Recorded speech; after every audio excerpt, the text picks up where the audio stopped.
Before we get to that Jobs Summit, which I think is going to be one of the more important meetings of the year, you are heading to the Pacific Islands this afternoon. Labor is certainly throwing more money at the region.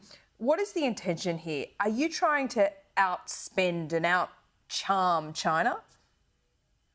Well, we know that we're never going to be able to outspend China, but what we do know is that it is in our national interest to ensure that we are the partner and the partner of choice in the Pacific Islands. We do that on the basis of shared values, but we also do that on the basis of shared interests. There's not a region in the world that's got a greater interest or a greater stake in us ensuring that we deal with the challenges of climate change by reducing our carbon emissions and by ensuring that we can build more resilience into our infrastructure in our nation. These are shared challenges, and the Prime Minister, together with his colleagues in the Pacific Island regions, set the challenge in their leaders' meeting around net zero by 2050.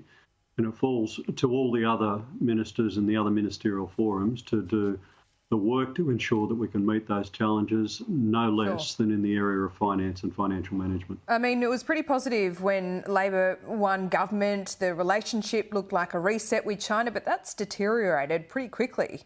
Do you agree? Yeah, look, our number one challenge over the coming days is my number one challenge is ensuring that we have a good meeting in the Pacific Island at the Pacific Island Finance Ministers Forum. These other issues we will see through. I think the comments by the Foreign Minister reflect the concerns and the views of the entire nation over Taiwan, and that is that we don't want to see any escalation around these issues. We do have differences, and we can't gloss over the differences, but we need dialogue and we need understanding, and we need to dial down the risk of misunderstandings in the region. So bring down the tensions, not heighten them, and that's a responsibility of all of us to do. And the utterances I make on TV, in interviews like this, Laura, but also in the disposition we take to our international forums.